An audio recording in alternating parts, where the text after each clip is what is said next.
Hello everyone. I'm Milan Mandanna, working as a thematic lead for emergency response and disaster risk reduction at Indo-Global Social Service Society.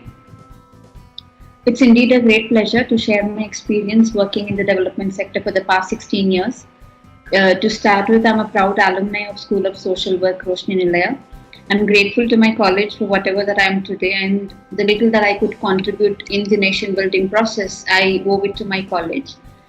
I started my journey as a humanitarian worker in 2005, that is post tsunami in Tamil Nadu, and at least in my circle has been considered as non-traditional with not so stationed job. I say when I look back, I jokingly say I lived my life in suitcase or on wheels. That's the extent of travel one had to do being a humanitarian worker. Since this video is largely being shared with the students, I would want to say when I finished my MSW and I was looking for a job, I had to move out of my comfort zone. Probably being a Roshnite, that also gave me the courage, confidence in taking decision and moving out of my comfort. I went to Tamil Nadu. Not knowing the language, culture, the local context, and a large-scale crisis. So I was part of the tsunami rehabilitation team, and I'm glad that has, to a larger extent, has influenced me, both my career as well as my personal life. From then on, I've been part of emergency response across the length and breadth of the country, right from Kashmir to Kerala to Northeast to the West. So 5 years I worked with Caritas India extensively on disaster, and then I joined Bosco, and for 2.5 years I worked with them on foster care. The significant contribution that I see is I was part of the core committee to draft the foster care guidelines for state of Karnataka. So then again I went back to disaster when the Kashmir floods happened in 2014. So I rejoined Caritas India and I was part of the emergency response team for Kashmir floods and the Odisha cyclone. And then in 2015 joined IGSSS, that's the organization that I'm currently associated with, and I work here as a thematic lead. So if I have to put in a nutshell, my 15-16 years of work in a humanitarian sector, what work largely is involved is leading and managing the emergency response and disaster risk reduction thematic. And I work on the full program cycle. Let's say whenever there is an emergency, we have a SOP which says that you need to be there in the next 48 or 72 hours unless you have a team on ground. So my work starts from there, doing the damage assessment, then working on the proposal, fundraising, donor management, stakeholder meeting, networking with government departments and then the other like-minded civil society organizations, and also coordinate and build relationship with concerned departments, strategic visioning and innovation within the organization. So largely the work in a nutshell is what I've shared now. Being a humanitarian worker means bringing life-saving assistance to disaster-affected people as quickly as possible, as safely as possible, and most importantly, respond in the right way at the right time with the right kind of a help.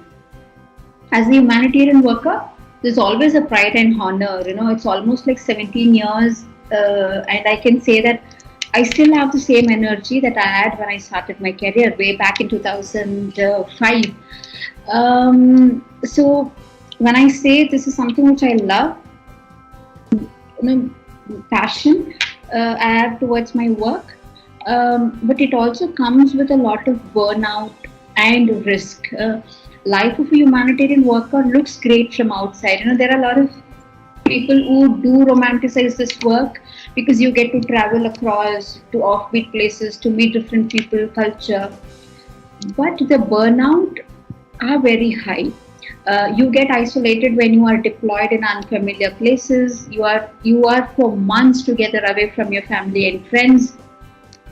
So it could be challenging because life on ground could be risky. It could be wading through the flood water, interior places with absolutely no connectivity for days, uh, uh, uh, and completely unknown places and unfamiliar environment. Sometimes when you're deployed, you're also put in a place where there are insurgent groups, so it could be life threatening as well.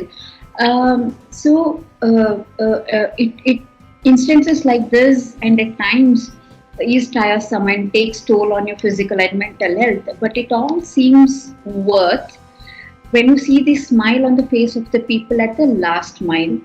It's rewarding to help people get back on their feet, to rebuild their homes, their lives, their livelihoods after a crisis. If I have to share, if two takeaways or learning from the last 16 years, I would say two important aspects. One is inclusion, the other one is accountability. So there are many other things, but for me, these two are very, very important. Inclusion, because uh, sometimes there are certain communities, individuals who are excluded structurally because of their caste, religion, gender, disability, being a woman-headed households, many factors like this. So it is important that when you say you are responding, keep in mind that leave no one behind, and try and see how do you include these groups. That's one thing. The second one is accountability. See, within the organization, the upward accountability is by default there. You're accountable to your donor, you're accountable to your board, your head of the organization, your supervisor. So that is by default there. But what is important is being, the downward accountability, being accountable to the community that we are working with. Because you are raising funds in the name of the community, showing their sufferings. So it is important that we are accountable to them, tell them where are we getting the money from, how much did we raise, how did we spend that money, is it on the program, on the administration, on the logistics. So it is very important that we are transparent and we are credible. People, you need to gain the trust of the community, and it is your right to know as well. It is, let's say, when you are responding, when you're doing some relief, let's not assume it as some charity work. It is the right of the individual to receive the aid and receive it with dignity. So this is very important when you're working in a disaster management. And when I say emergency response, it does not limit only to the 2-3 months of relief. It also investing on a long-term development in reducing the risk for future disasters. To conclude, with the changing times and with the climate change we are witnessing, there will be more and more disaster. The frequency, the intensity is going to be more. Conflicts, this will be the everyday reality, and impacting the most marginalized group. So young friends, we have a collective responsibility towards each other and the planet, so to prevent and overcome some of the greatest challenges of our time. So I know there are a lot of things to share, and 7-8 minutes is too short to share your, put together your experience. So I'm not sure if I could do justice to that. But in the given time, this is all I could share, and I hope in the coming days I could get to interact with you.